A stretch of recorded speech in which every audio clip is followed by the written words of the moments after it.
Pero sabi nga nila, kung pwede mong gawin ng 6 months, but at the same time, pwede namang gawin ng 4 months or pwede namang gawin ng 2 months. So sino dito yung gusto niya, 2 months from now, meron siyang 25 downlines left and 25 downlines right.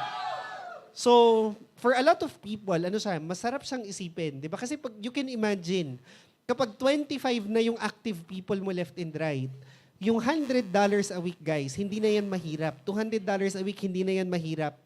Even Leadership Summit, hindi na yan mahirap. Imagine nyo ito kung 25 yung downlines mo sa left, 25 yung downlines mo sa right, sabihin mo na lang, out of the 25 sa left, 5 doon AO. So 5 times 100, ilan yun? 500. So 500, 500, 5 mag-EO. Sabihin na lang natin, out of the 25, 5 may tig 500 points. So ilan yun? 2525. Plus the 500, 500, that's 3,000. So that's already Leadership Summit. So ang assumption is, 5 nag-EO, 5 may pay-in per side. So that's why, for us, tinatanong nila, mentor, how big should my group be para mag-run?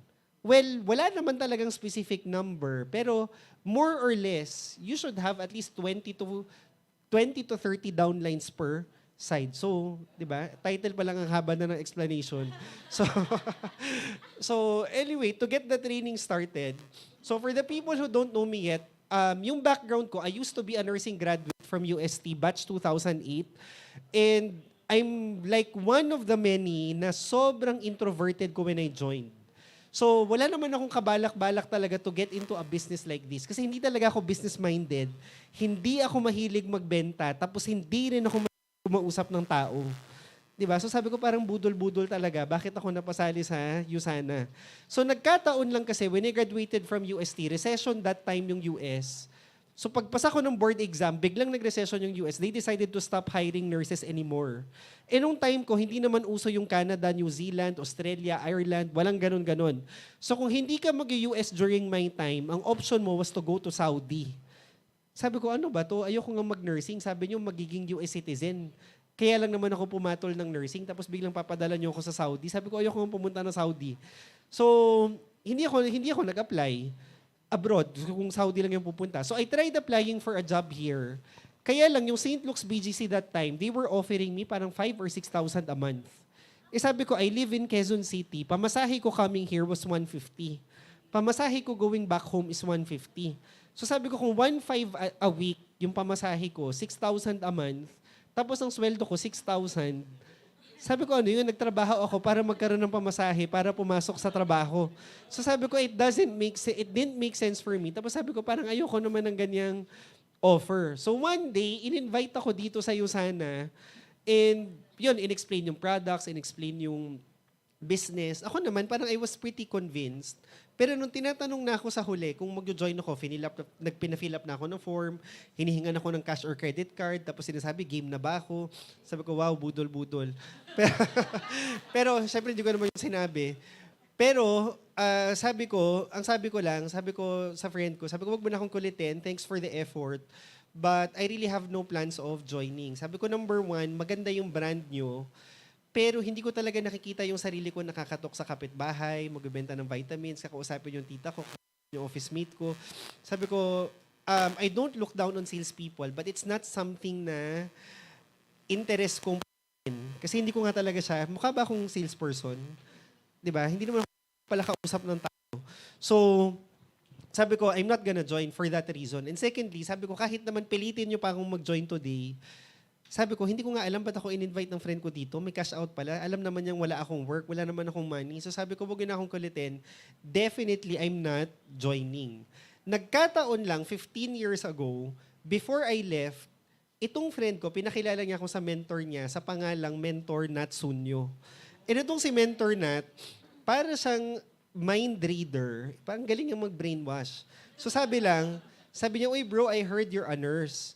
Sabi ko, yes po. Sabi niya, ikaw ba, do you plan to practice your profession? Magna-nursing ka ba talaga till you're like 65 years old? E nung tinanong ako noon, para akong napaisip, sabi ko, wait lang, magna-nurse ba talaga ako till 65 years old? Sabi ko, parang hindi ko yata kaya kasi sabi ko, OJT days pa lang sa UST. 3 years yon, US hospital rotation. Sabi ko, ano pa nga lang yun? OJT pa nga lang yun. Nasiraan na ako ng ulo. Sabi ko, paano pa kaya yung mag-work ka sa hospital for till like 65? Sabi ko, most likely not po. Tapos sabi niya, bro, kung hindi ka mag-work till 65, anong gagawin mo? Napaisip ako. Sabi ko, siguro nga po mag-business, but not now. I'm not ready. Sabi ko, wala naman akong pera. Pero sabi lang niya sa akin, you know what? Kung mag-business ka naman din in your 40s, in your 50s, sabi niya, isn't it smarter kung you start as soon as you can?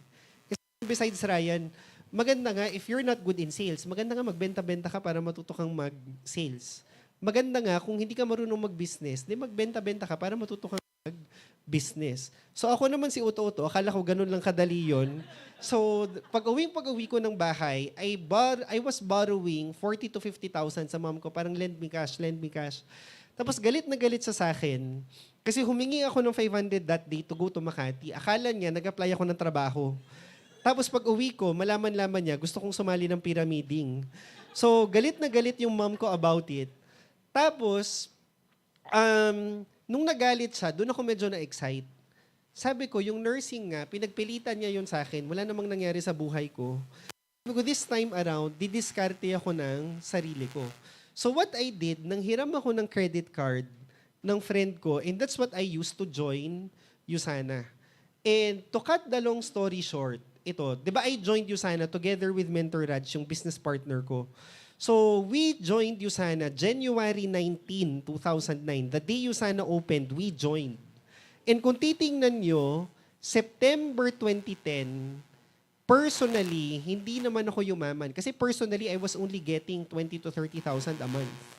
In that time, sabi ko, nung college days ko kasi sa UST, medyo galante yung mom ko sa akin. Ang cash baon ko noon, 6,000. Tapos meron pa akong pabaon for breakfast, for lunch, and for dinner. So parang hindi ko nagagastos yung cash allowance ko. So basically, parang out of the 6,000, 1FX lang naman going to UST, 1FX pabalik. So parang out of the 6,000, nasisave ko yung 5,000 a month.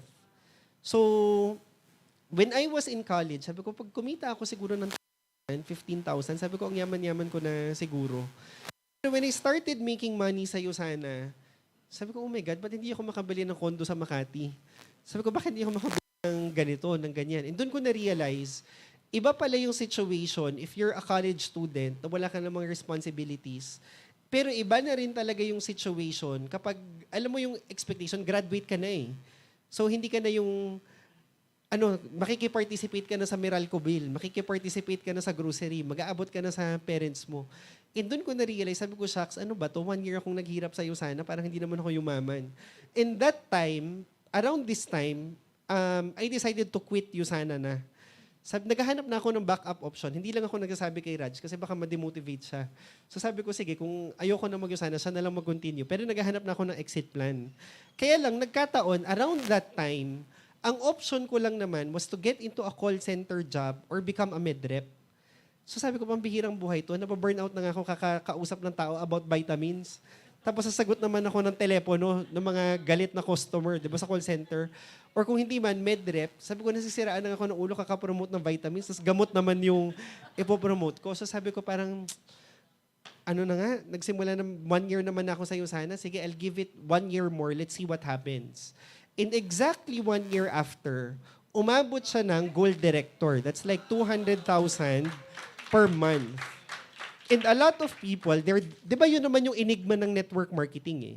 Di ba? Parang sinasabi nila, konti lang naman yung kumikita ng ganyan eh. Parang it's really true. Konti lang naman talaga yung kumikita ng ganyan based sa population. Pero kung titingnan nyo, the point is, when you join Usana, there's that chance, there's that possibility for you to earn that type of income. Ngayon, it's just a matter of figuring out ano bang ginawa ng mga tao para umabot sila sa ganyan. And that's the point. You always try to learn and apply. Ano ba yung kailangan gawin to build that type of source of income? Anyway, going back, a year after lumaki siya, and after like 10 years, hindi na siya bumaba ng 7 figures a month. Hindi siya bumaba ng 7 figures a month. And doon ko na-realize, sabi ko, in looking back, sabi ko, I'm really, really grateful. Kasi nung nag-join ako sa Usana, first 2 years ko, every time I attended trainings, Alam mo yung, hindi ko naman sinasabi kay Mentor Nat, pero parang may panunumbat in my mind. Sabi ko, wala naman akong balak. Every time may attended trainings, wala naman akong balak sumali dito. Pinilit-pilit nyo lang ako. Ngayon, kung ano-anong mga mindsetting gagawin nyo sa akin. Di ba, if-force nyo ako to talk to people, hindi ko naman talaga forte, hindi ko naman talaga alam. So parang I was doing Usana for like 2 years nang masama yung loob ko doing it. Alam mo yun, kasi hindi naman talaga ako business-minded, hindi nga ako salesperson. Pero sabi ko, 15 years later, looking back, the day I started, sabi ko, buti na lang, although wala akong balak mag-business, I was introduced to the world of business. Although wala akong talent in terms of talking to people, buti na lang, I was put in a situation na I was forced to grow. 'Di ba? And learn. So right now, 'di ba, if gawin mong ganun yung perspective mo, definitely, the business will become easier. And ngayon, let me start with this. No? So this is one of my favorite quotes. I'm not sure, kilala niyo ba si Richard Branson? So si Richard Branson, he's like a tech billionaire. So hindi siya Pinoy, hindi siya peso billionaire, he's a European billionaire. And he's very famous for saying this. Sabi niya, if somebody offers you an opportunity pero hindi mo alam, pero opportunity, sabi niya, wag ka na mag-isip-isip, i-grab mo na lang muna, pasukin mo na. 'Di ba? Tsaka mo na lang aralin. Ang important is i-grab mo na, wag mo nang pakawalan. And for a lot of you, 'di ba that's what happened? Nakigulo ka sa Usana, hindi mo naman alam anong pinasok mo. Tapos through trainings, dahan-dahan natututunan mo na lang how to do it. And sabi nga nila, entrepreneurship is just like that. 'Di ba? It's just like jumping off a plane. Talon mo ng plane, tsaka ka nag-isip how to build a parachute. 'Di ba? Ganun daw ang entrepreneurship. And ito, kung titingnan mo, for people to really appreciate what we're doing, you should really have a good concept about money. So ito, marami tayong naririnig-rinig na concepts about money. Pero ako, I don't like complex explanations. Later on na yon. Pero on a very basic level, ito lang, simple math siya. So sabihin na lang natin, kasi ako nursing yung field ko eh. Sabihin na lang natin, in the Philippines alone, do you think merong nurse na nakakapag-save ng 10,000 pesos a month sa Pilipinas? Sabihin na lang natin meron, kahit wala. 'Di ba? Sabihin na lang natin yung meron. So, sabihin natin, merong nurse na nakakapag-save ng 10,000 per month. Ang 10,000 pesos savings per month, malaki, maliit? Malaki. Ito, yung usapan dito, hindi siya yung one time na na-save, per month religiously and hindi binabawasan. Ngayon, isipin mo, ang 10,000 per month, if you're a nurse, nakakapag-save ka niyan, edi wow, kasi walang nakakagawa niyan na nurse sa Philippines. Ngayon, in 1 year, kung titingnan mo, that's 120,000. In 10 years, that's 1.2 million. In 20 years, that's 2.4 million. Malaki maliit ang 2.4 million. Actually, malaki naman siya. Kaya lang, kung ako, I'm a fresh grad, I'm 21, 20 years later, how much money do I have? 2.4. Better than 0. But at the end of the day, what can you buy with 2.4 million at 20 years from now? 'Di ba? Eh ngayon nga lang, medyo bili ka lang ng kotse and bahay, ubos na yung 2.4 million. 'Di ba? Eh ngayon, imaginein mo, what if you double that? Even double of that is not so huge. Even double of that, hindi pa rin siya enough. Kasi kung titingnan mo, di ba, yung mga taong mahilig mag-TikTok, mag-Facebook, mag-Instagram, di ba, there are like, wow, ang ganda naman ng bahay, wow, ang ganda naman ng kotse, wow, ang sarap naman ng travel niya. Di ba? And guess what, guys? Yung mga bahay na yon, it's not 9.2 million. Di ba? Yung kotse na yon, talaga, you work 20 years, anong nabili mo, sports car, tapos hindi ka nakabili ng bahay. 'Di ba? Kung titingnan mo, you really have to think about money. Kasi kung ang concept sa atin ng, 'di ba, kapag Pilipino ka, ang mindsetting sa atin palagi, uy Ryan, wag kang masyadong magastos, magtipid-tipid ka. Pag nakaipon ka, bili ka ng bahay. Pag nakaipon ka, bili ka ng kotse. O ngayon, applying the concept of savings, talaga bang yayaman kang, talaga bang makakapag-save ka? Question number 1. As much as 40K per month. O ngayon, imagine nyo na lang to. For every 1,000 employees sa Philippines, ilan ang nakakapag-save ng 40,000 a month? Imagine mo, sa buong BPI, Bank of the Philippine Islands, or sa buong Globe Telecom, di ba, with thousands of employees, siguro there would be like 5 or 10 out of like 10,000. Di ba? And kung ikaw, sabihin natin mag-quit ka na ng Usana, ayaw mo na. And you just rely on, anyway, may increase naman yung salary ko, may increase naman salary ko. You think aabot ka ng dream lifestyle mo just by working? Di ba parang it's a long shot. Eh ngayon iniisip nila, yeah, I get the point, mentor. Kaya lang, as much as I know na kailangan kong trabahuin si Yosana, it takes effort. Pero kung titingnan mo, kahit naman mag-work ka ng age 21 to 65, it takes effort also. It takes time. Whether mag-Yosana ka or not, lilipas at lilipas ang 20 years. Diba? So ano ba naman na, sige, you do your career, but at the same time, you do extra side hustle. So ngayon, tingnan nyo to this was pandemic price pa. Just to exaggerate things.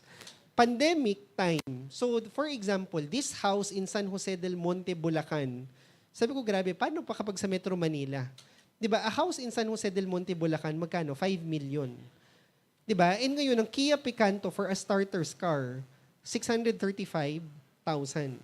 So kunyari, ang gusto mo is to buy a house and buy a car, that's 5.6 million na kaagad. Diba? And kung titingnan mo, that's why it's really out of reach for most Filipinos. And that's why, kung titingnan mo, naririnig nyo ba parang recently, parang ang daming taong may mental health issue.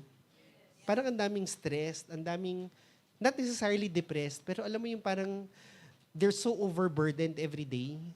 And you know why? It's because of this, money. And kung titingnan nyo, sabi nga nila, sabihin na lang natin, if you're a fresh grad right now, magkano ang starting salary? Siguro mga 25, 35,000, di ba? Or 40, 50 kung magaling ka talaga mag-negotiate. Pero sabihin na lang natin, the salary is 25. Ngayon, for a lot of people, napapakamot ulo sila tuwing payday or every end of the month. Bakit ganon? Parang I earn 25 naman, pero parang feeling ko, walang napupunta sa akin or hindi ko lamang na-enjoy. And this is precisely the explanation. Kasi kung titingnan mo, yung 25,000, it's 25,000 on paper, sa payslip. Pero after paying for everything that you need to pay for, magkano natitira sa'yo? Zero. Ngayon, syempre, if you're a fresh grad, anong sasabihin sa'yo ng consultant family, consultant friends, consultant whoever mo? Ay, okay lang yan, Ryan. Fresh grad ka lang naman. Ang important, mag-experience ka muna. Tataas naman din yung salary mo. Eh ngayon, that's partly true. They're not lying, but they're not telling you the entire story. What's the entire story? As time goes by, tataas naman talaga yung salary mo, pero tataas din yung expenses mo. So that's why, kung titingnan mo, di ba, kung titingnan mo, nung 25,000 yung salary mo, hindi ka happy. Nung 40,000 yung salary mo, hindi ka happy. Nung 60,000 yung salary mo, parang kulang pa rin. Bakit? Kasi nung 25,000 ka, magpa-pizza ka lang sa bahay, tuwang-tuwa na yung pamilya mo sa'yo. 'Di ba? Yung magpa-Starbucks ka lang sa mga kaibigan mo, happy na sila. Pero syempre, 'di ba, there comes at a point when you're in your 30s, 40s, 50s, ang expectation nila, nakakotse ka na, may bahay ka na, may savings ka na, may family ka na, yung kids mo dapat naka-private school. Eh, paano mo nga yun ma-afford?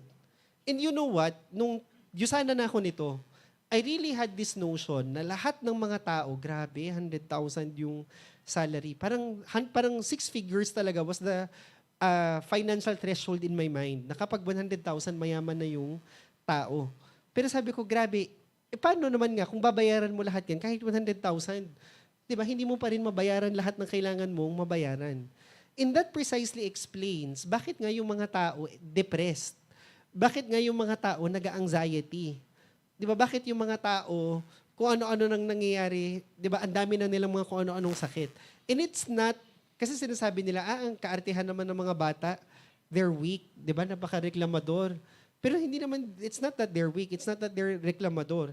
It's just that, yung financial situation talaga right now, di ba, hindi siya madali. Kaya nga ngayon, it's very important for you to do side hustle. And ngayon kung titingnan mo, lalo na for all the college grads, di ba sa Philippines, we're known as one of the countries in Asia na super taas ng college literacy rate. Pero yun yung weird. Parang ang daming college graduates sa Philippines, pero ang daming hirap sa Philippines. Di ba? And kung titingnan mo, it's not only that eh. Imaginein mo yung years that your parents spent to get you that college degree only for you to end up making so little every month. 'Di ba? Hindi mo nga tawagan niyo yung nanay at tatay niyo mamaya. 'Di ba, Mami, Daddy, magkano ginastos niyo sa akin? I-total niyo, bayaran ko kayo bukas. 'Di ba? Kaya mo? Kaya mo tawagan yung parent mo ngayon? 'Di ba hindi mo nga magawa 'yon? Sarili mo nga hindi mo mabuhay eh. 'Di ba? Paano pa kaya sila? And sabi nila, ang pinakamahirap pa, imagine mo, the scariest thing is that the scariest part is still not here right now. What do I mean? If you're in your 20s to 40s right now, 10 years from now, imaginein mo, ang tawag sa atin, sandwich generation. Sandwich generation. Imaginein mo, yung parents mo, tumatanda, siguro not right now, pero tumatanda ng tumatanda. And there will come a time, they will get sickly, they don't have the financial capacity to fend for themselves. And sila, pwede mo bang sabihin na, ay sorry mommy, I have no money, goodbye, good luck na lang sa buhay mo. Gagawin mo yon? Hindi. Di ba? Kahit hindi mo afford, sorry, you need to produce money. While at the same time, may wife ka, di ba, you have kids, you have to send your kids to school, you have to pay for your house, you have to pay for this, tapos pag may nagkasakit, out of budget, you have to produce money for that. Di ba? Kailangan mo yun, nasa sandwich ka between the two generations you have to take care of. While at the same time, gusto mo rin ng iPhone for yourself, gusto mo mag-travel, gusto mo, di ba? Tapos ang salary mo is just an X amount of money. And ang masakit pa ngayon right now, sabi nila, there was a time in the Philippines, ang parameter lang naman daw ng corporate career, I mean, for a promotion is, sino bang matagal dito? Sino bang matagal na dito? Promote na natin yan. Ganun lang naman. Pero sabi nila, it has become so toxic right now, for you to get promoted, labanan siya ng master's degrees. Di ba sabi nila, there was a time, basta may master's degree ka, wow, kasi bihira lang daw yung nag-master's dati. Pero ngayon, sabi nila, even if you have a master's degree from UP Lasal UST, so what? May nag-masters naman na ngayon sa Singapore. Diba? Kahit mag-masteral ka pa sa Singapore, so what? May nag-masteral na sa US na Pinoy. And ngayon, kahit mag-masteral ka pa sa US, so what? Marami na rin Pinoy na nag-masteral sa Europe. Diba? Ang nakakatawa dito, pagbalik niyong lahat dito, magkano ba yung salary increase na pinaglabanan nyo? Diba? Plus 5,000? Plus 10,000? Diba? All for you, all for that, all that hard work, mga continuing education, for what? Diba? And ngayon, ano yung option for most Filipinos? And ito, this is one dire statistic. I don't know if you're aware. Diba, so far, there are like 111 million Filipinos. Ngayon, out of the 111 million Filipinos, according to the POEA, 14 million Filipinos are not in the Philippines. They're working abroad.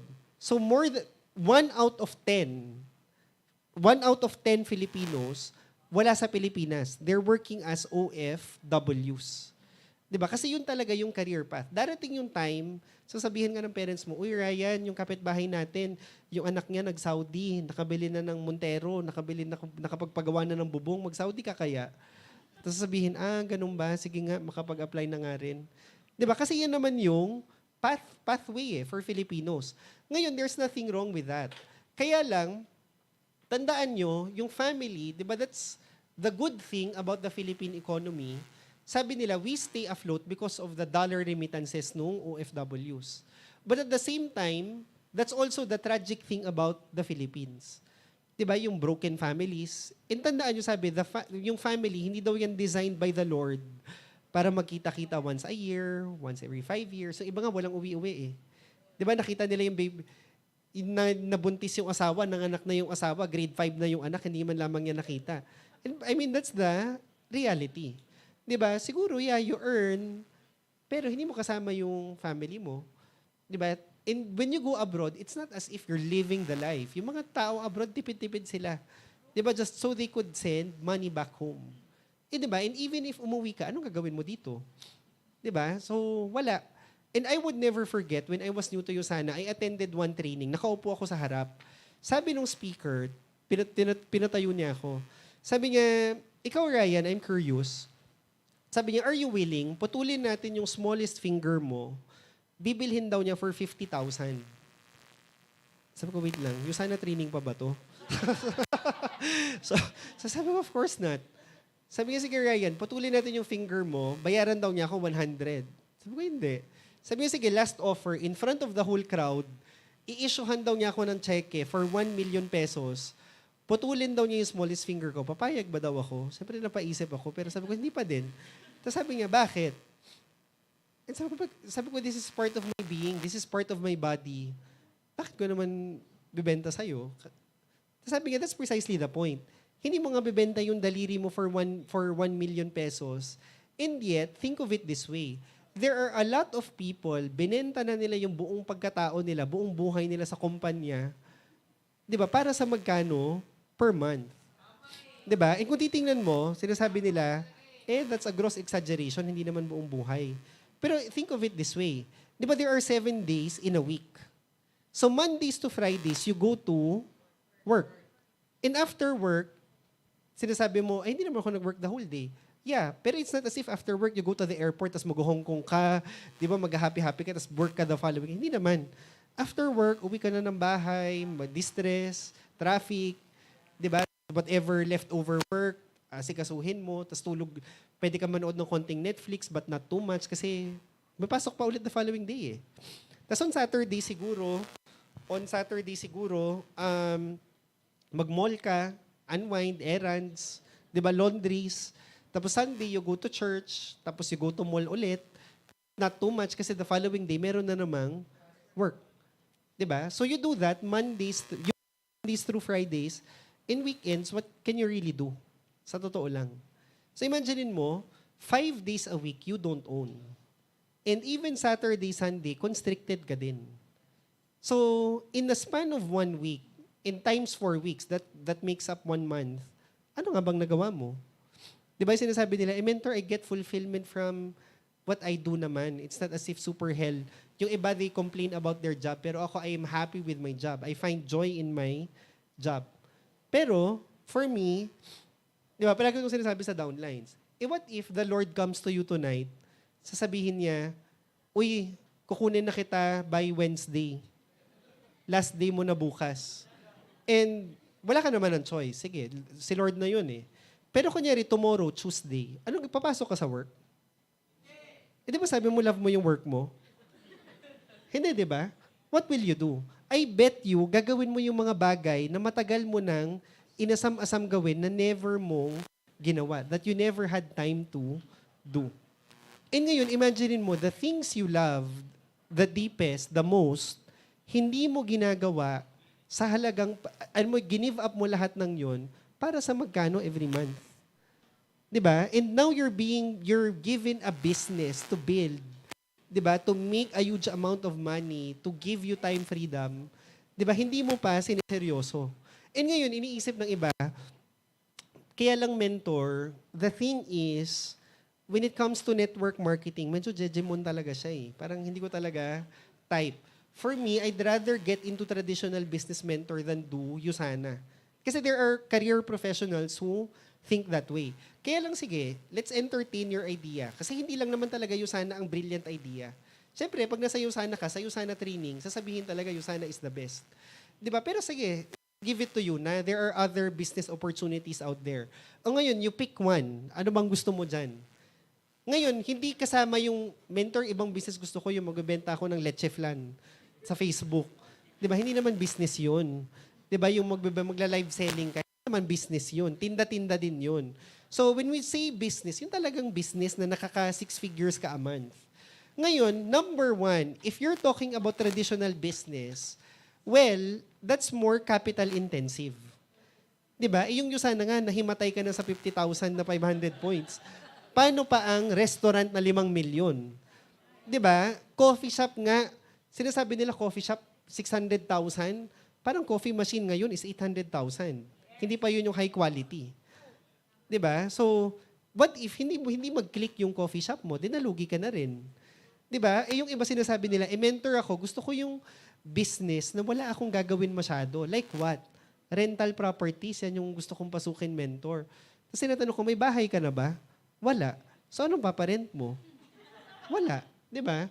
And sabi nga niya, kahit nga nurse ka abroad, siguro makabili ka ng bahay sa States, makabili ka ng isang humble house dito sa Pilipinas, isang condo pa siguro, parent mo yung bahay ng 20, yung condo 10,000, 30,000, hindi ka pa rin mabubuhay doon eh. 'Di ba? There are families in the Philippines, talagang nabubuhay sila sa rental income. Kasi 'di ba naman, noong mga 1960s, as in namakyaw na sila ng mga lupain. Pero ngayon, pwede ka naman mamakyaw ng lupain sa Cotabato. 'Di ba? Or sa or sa kung saan mang lupalop, sa Tawi-Tawi. Pero sa Metro Manila, ano namang lupa ang kaya mong pakyawin dito? 'Di ba? Kahit nga 1 square meter. 'Di ba Makati 1 square meter is 300,000. O kung 3,000 ang pera mo, di bili kang 1 inch. 'Di ba? Pero so wala. Wala ka talagang mabibili. So ngayon, kung titingnan mo, yung sana, compared to the rest, di ba, it's a good business kasi number one, this is part-time. So whatever it is that you're doing right now, ito nga, part-time lang. Di ba? Siseryosohin mo na lang. Number two, small capital. Hindi mo kailangan magbenta ng bahay. Di ba? Hindi mo kailangan magsangla ng kung ano-ano. Pwede nga to credit card. Di ba pambihira? Ano ba namang business yan? Credit card. Di ba? Ako, ini-imagine ko, si Mentor Nat, tinatanong ko, Mentor Nat, magkano na total income mo sa'yo sana? Sabi niya, parang, I think, nakalimutan ko na sagot niya, parang he's nearing $5 million, $250 million pesos. And sabi ko, upline, magkano nilabas mo total? And ang nakakatawa, si Upsnat, wala siyang nilabas ni piso sa'yo sana, kasi credit card naman yung pinang-join niya dito eh. Di ba? And sabi ko, grabe, si Mentor Nat na room boy attendant na hindi college graduate, na walang nilabas na pera ni piso, has earned $250 million pesos. 'Di ba? Small capital or halos no capital na nga tong business na 'to. 'Di ba? And thirdly, there's a system in place. 'Di ba pag pasok mo dito, maririndi ka samot-saring mga kung ano-anong mga pa-training yung pinapa-attend sa'yo. 'Di ba mga kung ano-anong mga tinuturo sa'yo step by step. And for a lot of people, they find it irritating. But on the other hand, ayaw mo nun, hindi ka na mag-iisip. Attend ka na lang, gagawin mo na lang. 'Di ba? Gusto mo ba kasi yung mga komplikado na kung ano-ano. And lastly, ito yung amazing thing sa USANA. The moment you hit $200 per week, USANA Philippines would require you to issue BIR receipts. So you would be required to register your business with the BIR. And why is that amazing? When you go to the US Embassy, the Embassy of the Netherlands, di ba when you apply for loan sa BPI, whatever income mo sa work, plus the ITR mo sa'yo sana, tatanggapin niya ng bangko. So, ako, amazingly, wala naman ako ibang source of income. It's really just USANA. So, nabigyan ako ng 10-year multiple entry sa States, multiple entry sa Europe, multiple entry sa Korea. Lahat na lang talaga, multiple entry. So ito, share ko lang. Last year, nag-qualify kami sa incentive trip sa Greece. Tapos, sabi ko kay Raj, nag-Greece na kasi ako on my own. And ako, I really hate I like being in new places, but going there, kahit i-first class mo pa ako, nai-irritate talaga ako sa travel. So sabi ko, ayoko na bumalik ng Greece kung Greece lang. Sabi ko, sama mo na lang yung nanay mo. Tapos, a month prior to the trip, yung mom ni Mentor Raj, sabi niya, ay, tinatamad din ako pumunta kung Greece lang. Sabi niya, sama mo na lang yan si Ryan. Tapos sabi niya, uy bro, ayaw na ni mami, sumama ka na lang. So ako naman, sabi ko kay Ma'am Cherry, pwede ba i-cash out na lang yung Greece namin? Sabi ni Raj, oo, parang ayaw na rin ni Raj pumunta ng Greece. Tapos sabi ni Ma'am Cherry, ay, hindi na yan pwede. Kasi dapat, nag-survey. Sabi niyo, travel, tapos mag-back out kayo last minute. Hindi na yan pwede. Tapos sabi ko, ganito na lang. Gagawin ko, kasi meron akong 5 BPI accounts. So meron akong isang BPI account. Ano lang yon, mga bayad, account siya, kung bumili ka sa akin, deposit mo yung payment mo doon. So yung ADB nun, siguro mga 20,000-30,000 lang yun. So di ba kapag nag-apply ka ng bank cert, check the accounts that would be certified. So, ang chinek ko yan, yung account na yon. So, ang present ko sa Embassy of Greece, yung pera ko is 30,000. Tapos, pagdating ko dun sa Greek Embassy on the day, may tao si Yusana. Sabi, Sir Ryan, kumpleto na yung documents mo. Tapos sabi ko, bakit? Ba't may taga-check? Sabi ko, yes, Sir Topher. Tapos sabi niya, sige, akin na. Tapos may pinatong siya na letter. Tapos binasa ko yung letter. Sabi niya, Dear Greek Embassy, we are inviting Ryan Tan to Greece, all expense paid by our company. Tapos we booked the entire Grand Hyatt Hotel in Greece and the plane fare, ganyan-ganyan, will be covered by Yusana. Sabi ko, pambihira. So nandun yung bank cert ko plus the letter of Yusana. So I was hoping na i-deny pa rin. Tapos paglabas ng result, multiple entry yung lumabas. Kasi sabi ko, kung na-deny yun, pwede ko sabihin kay Ma'am Cherry, Ma'am Cherry, na-deny, hindi ako makatravel, i-cash na lang. Wala. So napilitan kaming pumunta sa Greece nang masama ang loob namin. So, 'di ba? So, ganyan ang mga problema sa Yusana. So, anyway, imagine niyo tong Yusana. Why it's so mind-blowing? Sabihin na lang natin, kasi 'di ba you hear stories na parang meron mga ibang tao, they go through this business, they're able to build it nang walang kahirap-hirap. Yung parang grabe. Si Mentor Rich, sobrang nabaliw kami sa kanya. Kasi pagpasok niya sa Yusana, parang how fast ka Mentor Rich nag-silver? 4 months, nag-silver na siya. Kami ni Raj, 2 years, director. Nag-director kami nung first 6 months, tapos after 2 years, hindi na kami nag-rank advance ever again. Tapos si Rich, pag salta niya, nag-director, tapos nag-gold, tapos nag-ruby, nag-emerald. Tapos emerald na si Rich, silver pa lang kami. So, sabi namin, yung pacing ni Rich talaga, as in, wow, ikaw na talaga. Alam mo yung ganong level. Pero kami, sabi namin, kami ordinary distributor lang kami. Hindi kami yung talented. Hindi kami yung halimaw. And ngayon, sabihin na lang natin, you're distributors like us na average pacing.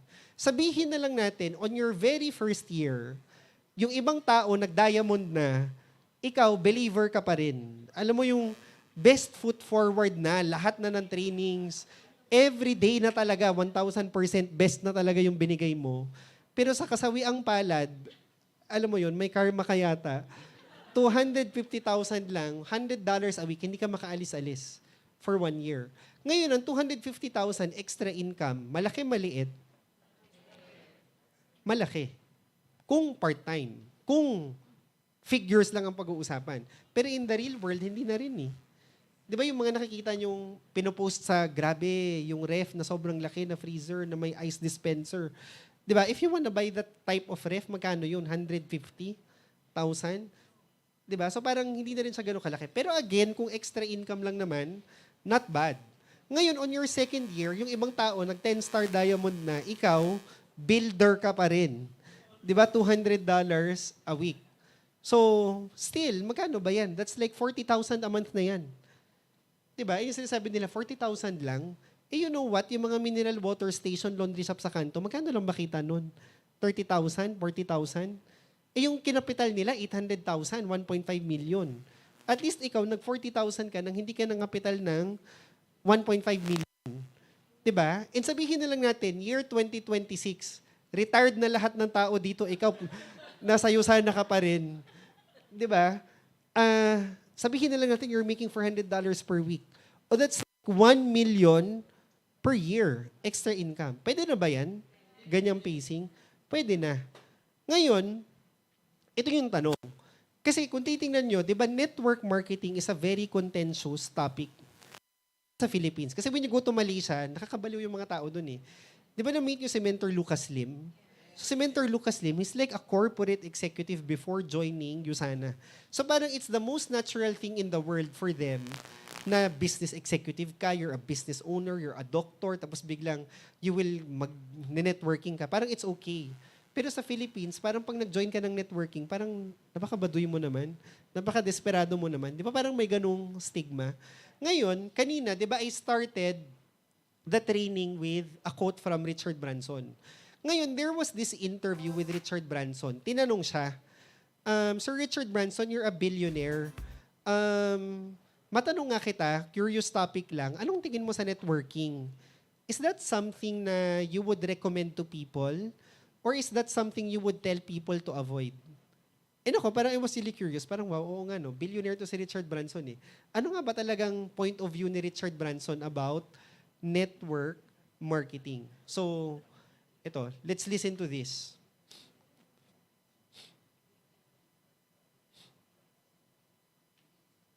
About 100 million people around the world that are engaged in this. It does approximately $200 billion a year in revenue. It's growing, it's expanding, and these home-based entrepreneurs are looking for a better life for their families.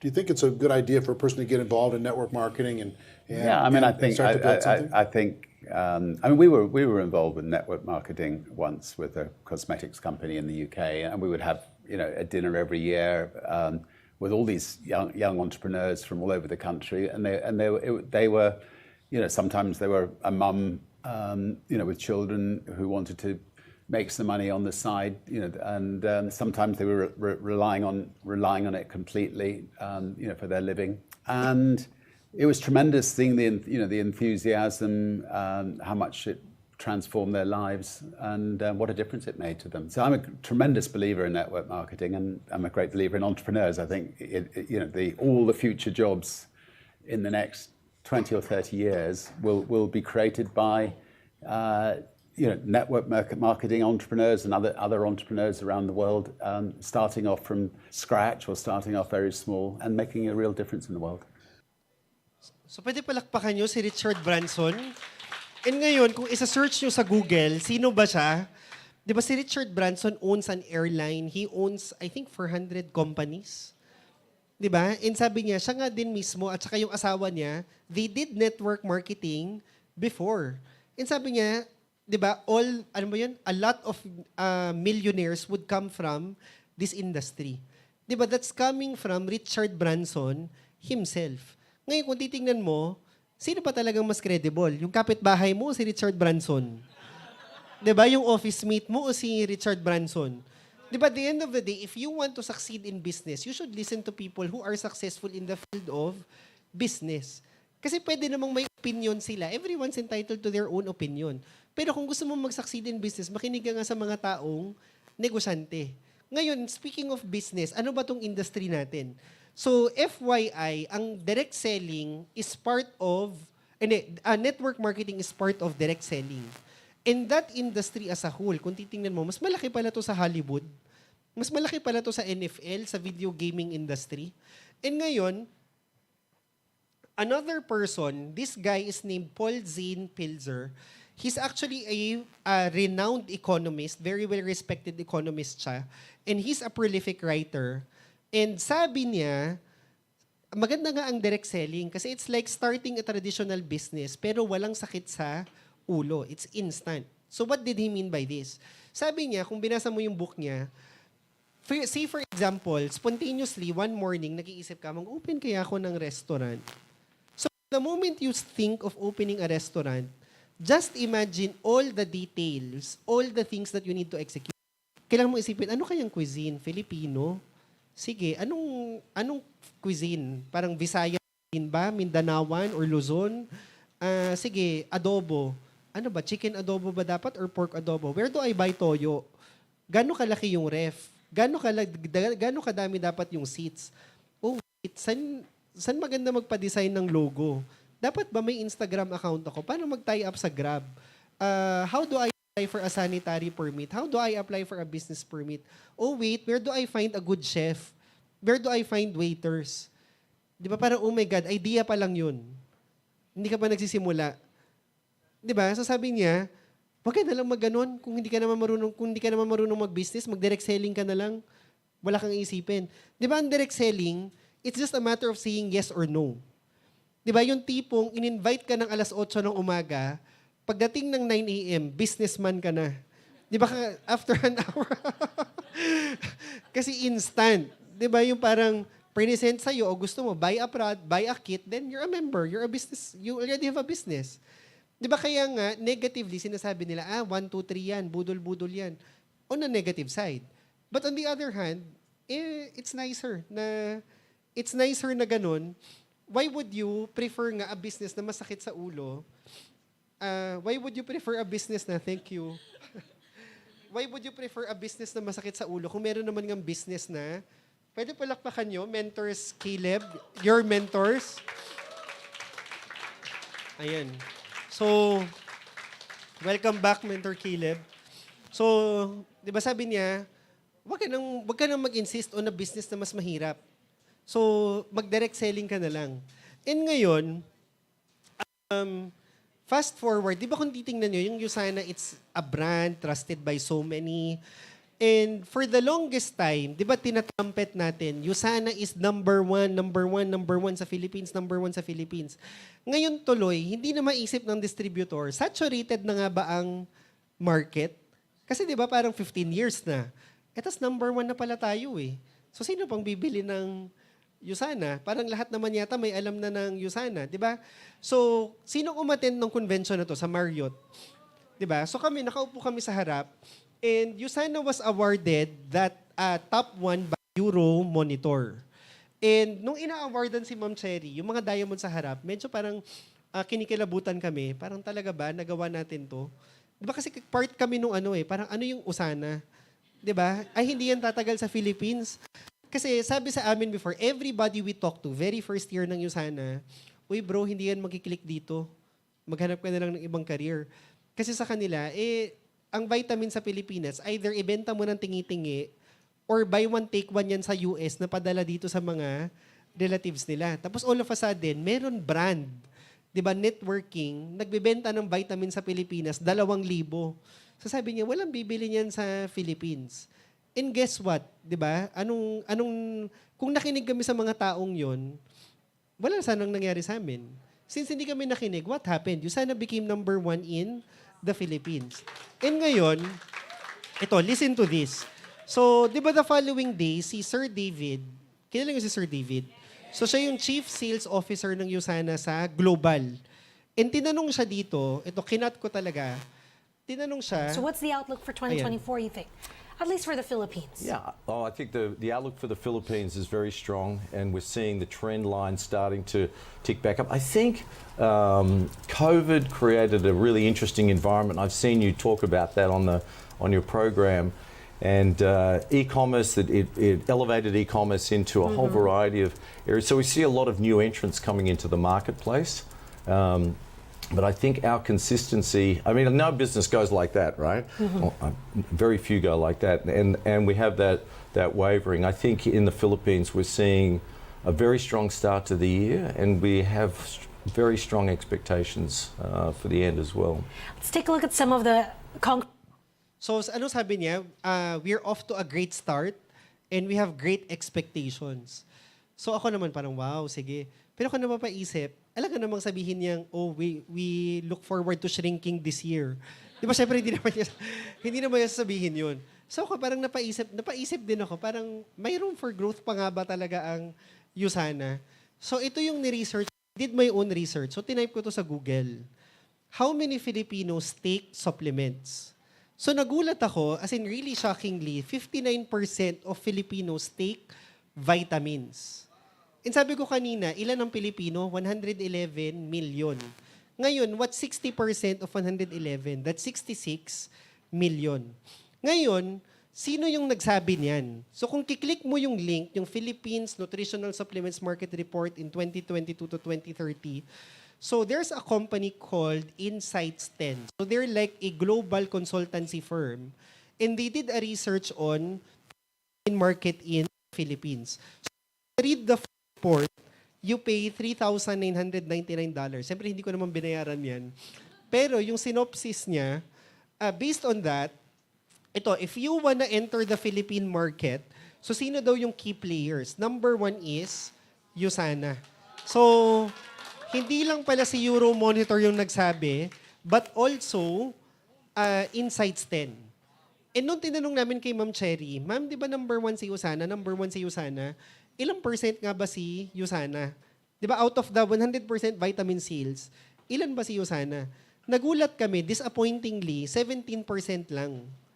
So imaginein mo, out of the 66 million who buy vitamins, about 9 million, no, about siguro mga 12 million take Usana. But 42 million people, they take other brands still.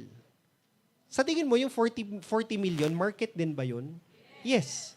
So, ibig sabihin, ganun karami pa talaga yung hindi nag-Usana, hindi umiinom ng Usana. Kaya nga pag sinasabi ng downline sa akin, mentor, wala na eh. Lahat ng kinausap ko, alam na yung Usana. Mentor, lahat na nagtitake ng Usana. Gusto kong sabihin, ay wow, tinalo mo yung research ni Insights 10. Tinalo mo si Euromonitor. Maggawa ka na lang consultancy firm, ang galing mo eh. 'Di ba? So, minsan kasi mahirap makinig sa sariling opinion. 'Di ba? Sa mga feeling ko. If you're building a business, hindi ka pwedeng feeling. 'Di ba? Nireject ka lang ng 10 tao, wala nang market sa Pilipinas. 'Di ba? So, it doesn't work that way. You need to go out there and promote you sana. O ngayon, here's the thing. How do you build an organization of 50 from zero? Diba yun yung gusto nating malaman? And ngayon, hindi naman to like original idea. Narinig ko na to, drinowing na to ng upline nyo, tinabulate ko lang siya. But anyway, a lot of people are forgetting na ito lang naman yung dapat mangyari. Ito lang naman yung dapat gawin. Ito lang naman yung dapat i-hit. Kasi a lot of downlines, di ba, they would come to us, mentor, ngayon 2024, mag-executive gold na talaga ako, mag-run na ako ng LS, tapos idediretso ko na to Ruby, tapos mag-executive Ruby na talaga ako. Tapos pagtingin ko ng CVP, talaga ba? Di ba? Tapos kapag ginather niya yung downlines niya, hindi pala plural, singular lang. Isang peraso lang.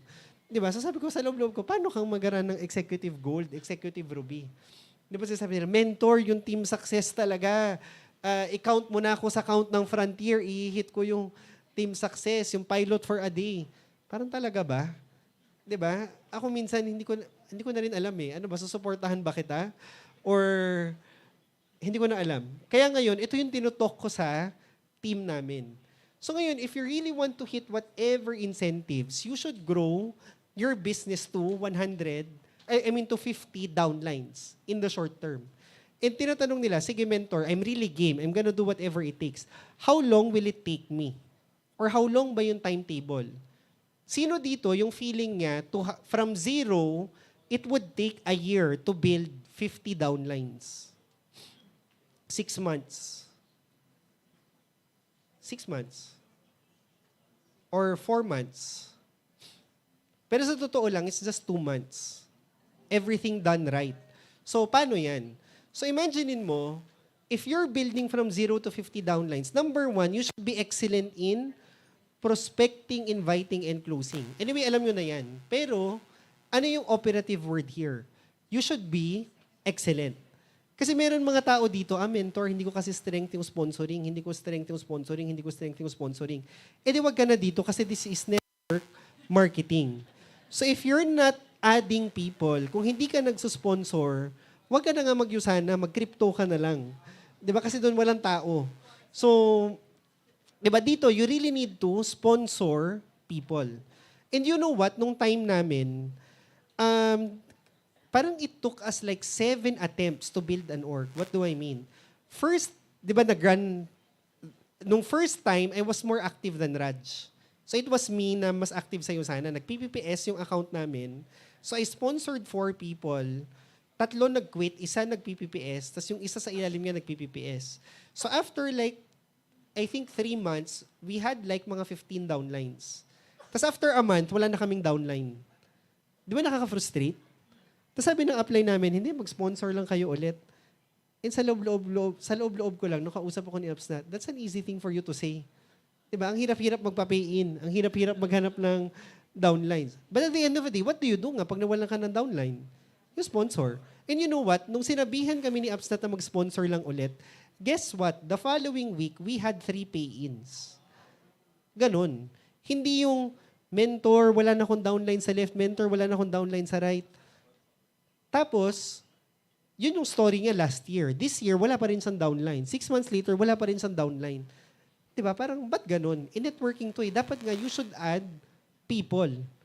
Diba? You should sponsor. Dati, there was a time, parang I really felt so bad. Kasi, di ba, humahataw yung left, humahataw yung right. Namatay yung right side. I felt bad. Pero the following week, meron akong pay-in sa right side. Kasi nawala eh.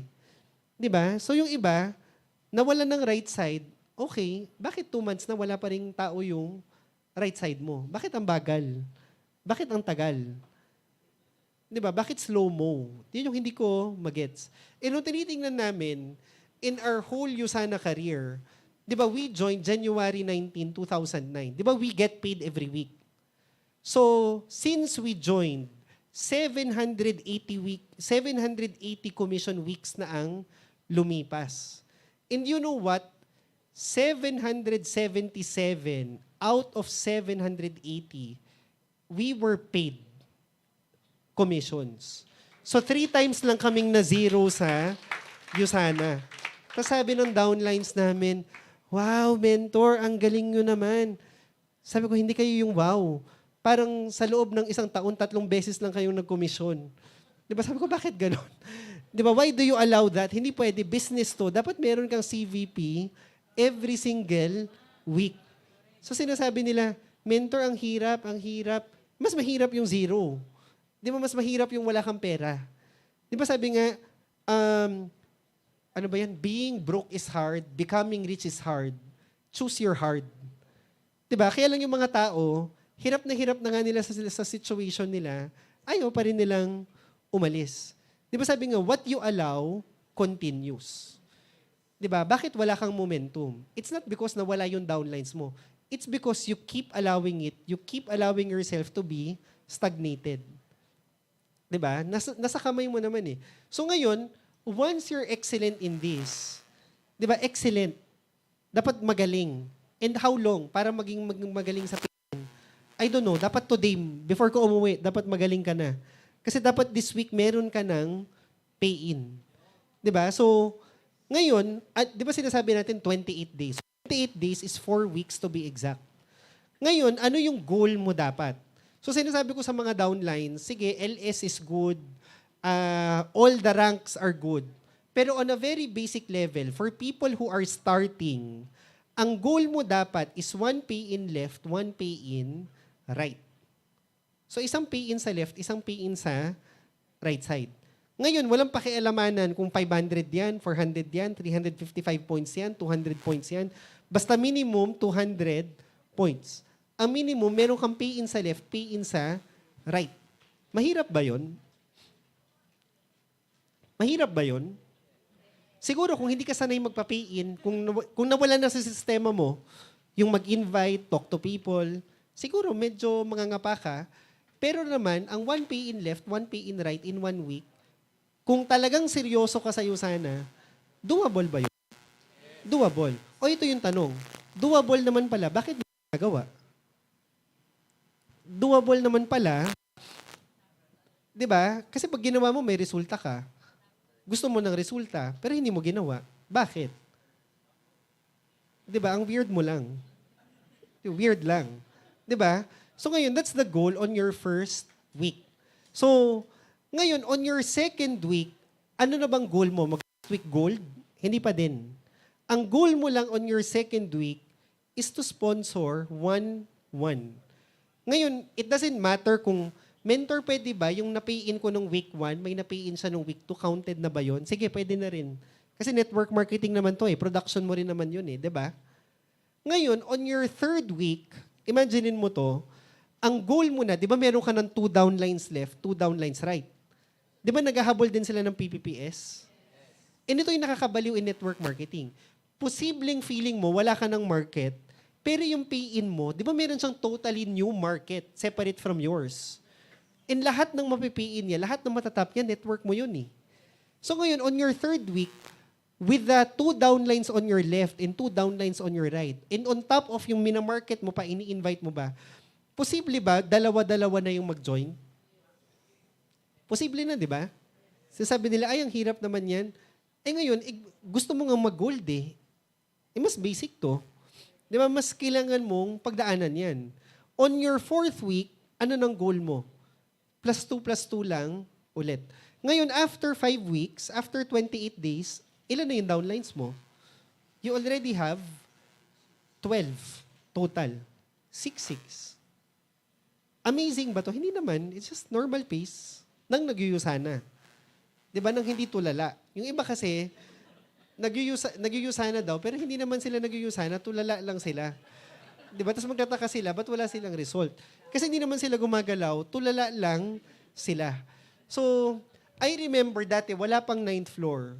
Buddy namin si Mentor Caleb. Literally, mag-open ang office 11 a.m. Pero hindi pa nga open yung office dito, may guest na dyan.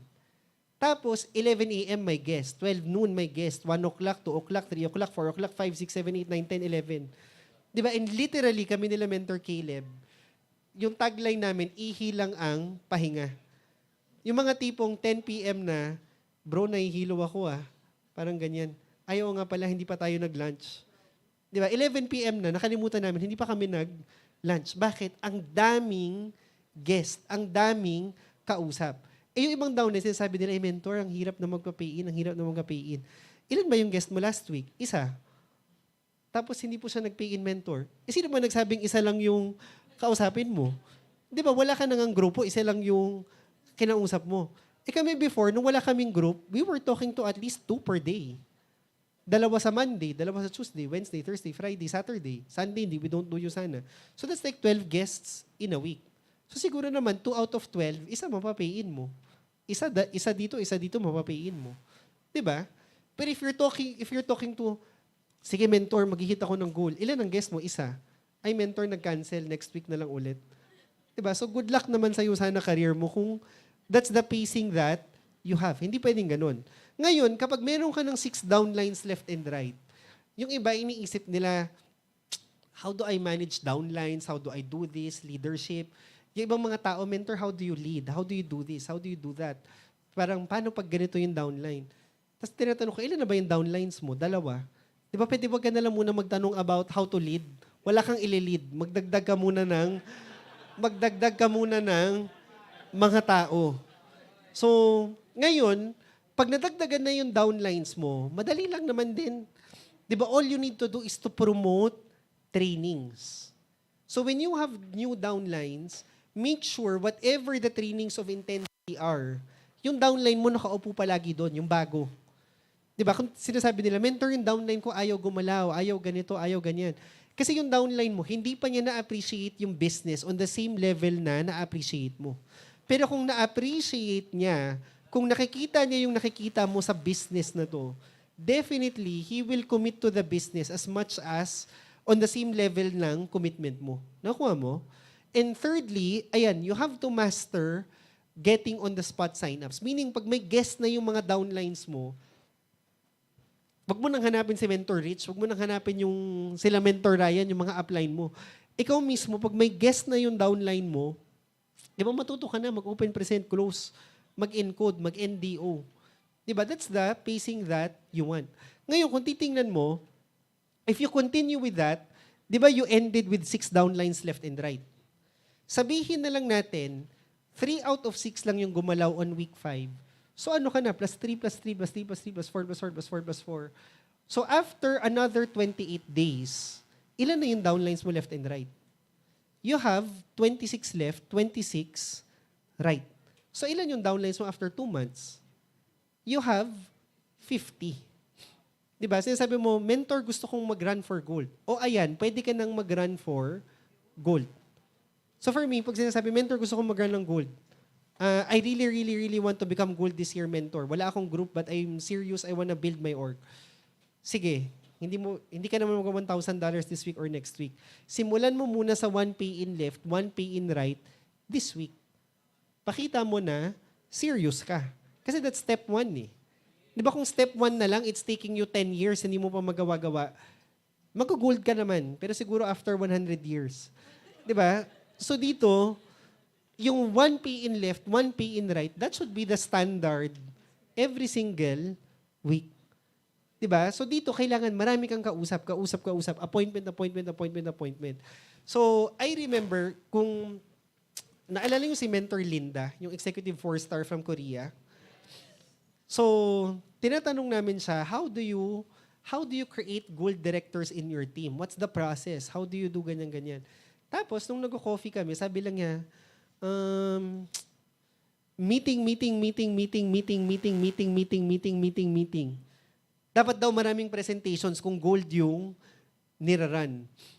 So, parang, okay, that makes sense. Di ba? Hindi pwedeng gusto mong mag-run ng gold. Ang kinausap mo, isa.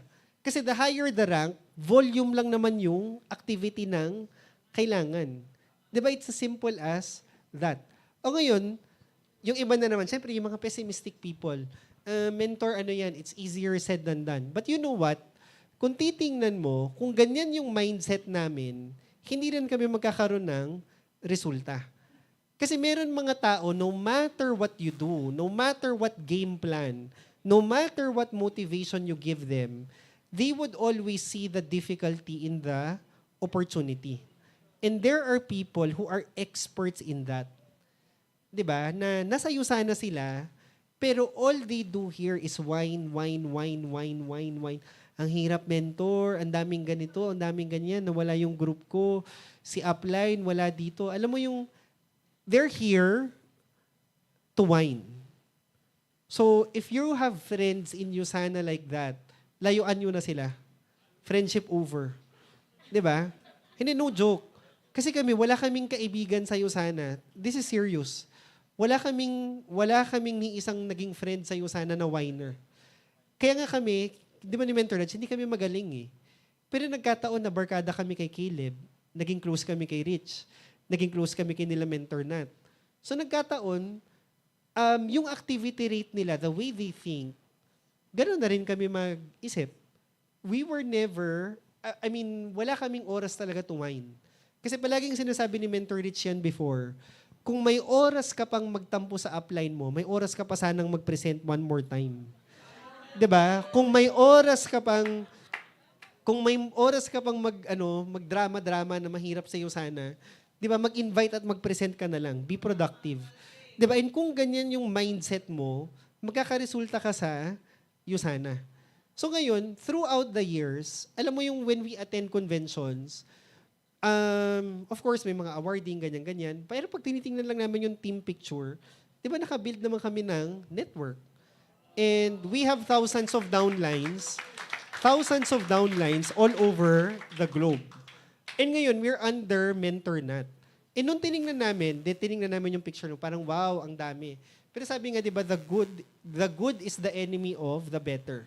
When you have things good, minsan, tinatamad ka ng gumalaw.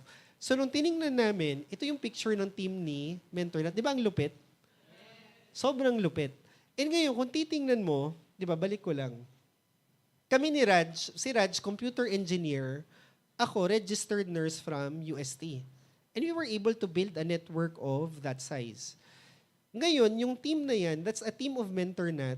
And imaginein mo, who built that organization? A room boy attendant. 'Di ba? Somebody who did not even finish college. And yet, nakabuild siya ng network. Bakit? Kasi si Mentor Nat, he's not a person who sees difficulties and opportunities. 'Di ba? He sees opportunities in difficulties.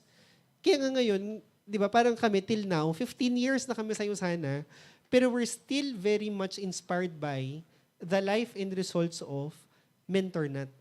Di ba parang sa amin, kung na-build yan ni Mentor Nat, kaya din namin mag-build. If we have a big team now, we can create a bigger team. Di ba? Kasi si Mentor Nat, di ba, he really transformed himself. And that's why, ganyan kalaki ang result niya. Palagi niyang sinasabi sa amin before, you know what, Ryan, you know what, Raj, mag-gold naman kayo magda-diamond naman kayo Pero yung mag-gold na ikaw, yung magda-diamond na ikaw, is not the person who you are now. It's the better version of you that you will become in the process. Diba? So dito, you have to subject yourself sa process. You have to do the business, get your hands dirty every single day. And I would end with this. So, the question before I leave is, now, you want to be gold, you want to create a network, gusto mo ng maraming pera, di ba gusto mo ng time freedom, di ba? You have to ask yourself, ano ba talaga? Are you interested about it or you're committed to it? Are you interested or committed? So, ito share ko lang. Kanina, meron akong downline sa priority line. Yung upline niya, silver director, sabi niya, mentor, I wanna run, kaya lang I need this person to move. Game naman siya mentor, pero wala siyang results. Sabi niya, okay lang ba mentor, ko sa sayo? Sabi ko, sure. Sabi ko, mentor kasi ano siya taga Palawan, qualified siya sa PPPS Academy, pupunta na dapat siya, tapos nag-back out. So nag-Zoom kami. Tapos itong girl na to, first time kong ma-meet, sabi ko, uy, what's your background? Tapos as it turned out, ano siya, kakatapos lang ng PhD niya sa UP Los Baños, kaka-defend lang niya, tapos parang may inaantay siya na graduation papers. So sabi niya, for the meantime, she went back home to Palawan. Tapos, sabi ko, okay, so di ba qualified ka sa PPPS Academy, hindi ka makapunta? Tapos sabi niya, ay oo, mentor, kasi sa Saturday, 50th birthday ng mom ko, tapos graduation din ng sister niya. So, tapos meron pang yung auntie niya sa States, ganyan-ganyan, nagsabay-sabay. So sabi niya, yun mentor, mag-book na nga sana ako, kaya lang hindi ako makapunta. And when she told me that, parang naisip ko, ay, pupush ko pa ba itong umattend ng PPPS Academy? Parang next event na lang kaya. Pero sabi ko ganito, what if yung UP Los Baños, sinabi nila, this coming Saturday is the last day of oral defense sa thesis mo. If hindi ka makapunta this Saturday, next year na lang ulit. Next year ka nag-graduate. If that was the circumstance, pupunta ka ba sa UP Los Baños? Sabi niya, yes, mentor. Sabi ko, that's precisely the point. Kasi, you're not interested to graduate. You're committed to graduate. Ngayon, sa'yo sana, wala namang tama or mali. 'Di ba? It's just that merong repercussions. 'Di ba? So sabi ko, when it comes to you sana, hindi ka fully committed. Wala kang highest level of commitment towards your business. Ngayon, okay naman. You're interested to become gold. You're interested to attend the convention. You're interested to attend a MAM. You're interested to have a coffee session with Mentor Rich, with Mentor Caleb. You're interested. Di ba? Pero sabi ko, yung pagpunta sa PPPS Academy on Saturday, it just shows what your level of commitment is in USANA. Di ba? In speaking of commitment, di ba, pwede palakpakan niyo yung mga sarili niyo for being here. So, di ba, meron din kaming sariling team training. And tinitignan namin, bakit ganito yung attendance? Parang may mga tao sa Zoom, pero ang konti ng tao sa office. Tapos nung nag-survey kami, mentor, nung Saturday, sobrang init, pupunta na sana ako sa office. Kaya lang, baka mahimatay ako. Sabi ko, mag-zoom na lang ako. Tapos sabi ko, okay. Tapos meron one Saturday, meron namang isang downline, tinanong siya ng upline niya, o bakit hindi ka tumuloy nung Saturday? Sabi niya, mentor, paalis na sana ako, kaya lang biglang umulan. Sabi ko, mag-zoom na lang ako. 'Di ba? And these people, I'm not saying it's immoral or whatever. 'Di ba? They have their reasons. Pero sabi nga, if you want results, you have to let go of all of your excuses. Kasi naging expert ka sa pagkakaroon ng excuse. Di ba kunyari, ang goal mo is $100. Thursday pa lang may excuse ka na, bakit hindi mo mahihit si $100? Mentor kasi, may guest nung Wednesday pero nag-cancel. Tapos yung Thursday na sabing mag-join, nag-cancel din. Tapos, na-busy ako sa work. Tapos, anyway, mentor, next week, babawi ako. Okay lang naman. Di ba, hindi naman to employment eh. Hindi ka naman isisisante sa'yo sana if you don't hit your goal. Tapos the following week, ay mentor, busy kami sa work this week, ganyan. 'Di ba? Hindi ko blah blah blah blah blah blah. Sabi nga, a person good at making excuses is seldom good for anything else. A person good at making excuses is seldom good for anything else. 'Di ba kaya nga dito, dapat hindi ka ma-excuse, dapat maparaan. Dapat maparaan ka. Di ba $100 lang, i-hit mo yan. That's how important $100 is. Di ba? So ngayon makikita mo na, uy, wala pa akong guest this week . Yung guest ko, isa, dalawa pa lang, baka mag-cancel yun. Sige, gawin kong 15. Gawin kong 20. 'Di ba? So, yun yung work ethic namin when we were building. Kasi a lot of people, they're asking us, Mentor, ba't ang laki ng result nyo? Kami ito lang yung nabibuild namin. When we were building our business, we really had the highest level of commitment. Commitment saan? Commitment sa goals. Pag sinabing $200, $200. Pag sinabing 1 pay-in, 1 pay-in. Pag sinabing 2 pay-ins, 2 pay-ins. Di ba? That's the level of commitment. So ngayon, imagine niyo to. Di ba? All of us, bakit ba tayo nasa Usana? It's because meron tayong gustong puntahan. A better life, more time freedom. Alam mo yung darating yung point, hindi mo na worry yung finances mo. Gusto mo dumating yung time na your life is like 10,000% better than how your life is right now. 'Di ba? And that's such a wonderful life to have. 10,000% better than the life you have right now. But guess what, guys? It would entail hard work. It would entail commitment. So hindi pwedeng atras-abante. 'Di ba? Sabi, walang apoy, walang tubig na kumukulo sa apoy na patay-sindi. Minsan excited, minsan wala lang. Minsan excited, minsan wala lang. Di ba? Wala kang pupuntahan ng ganun. Dapat dito, day in, day out, as in mag-Usana ka. Di ba? Day in, day out, dapat may guest ka. Day in, day out, dapat meron kang pinipresentahan. Di ba? And right now, di ba kung titingnan nyo, gaano kalaki pa yung market, gaano kalaki pa yung potential, and it's really up to you what you would make out of your business. And as I end, tandaan nyo, you were not given a good life. You were not given a bad life. You were given life. And it's up to you whether to make your life good or bad. So ganun din, di ba? You were not given a good business. You were not given a bad business. It's really up to you what you would make out of this business. Pero for me, di ba yun naman yung tragic? Ano ba yan? Nag-business ka na. Ang ganda-ganda na nga ng Usana. Di ba? Hindi mo pa kinareer. Ang ganda-ganda na nga ng Usana, nagtamad-tamaran ka pa dito. So, I hope tonight, you would be more committed to your goals, number one, and you would be more intentional, palakihin yung network mo moving forward. Anyway, that's all from me. Thanks for listening. So, I'll hand you over back to your host. Thank you so much, Mentor Ryan Tan. Mentor, can I call you back po? Ayan. As I call on Mentor Rich and Mentor Caleb to award the token of appreciation.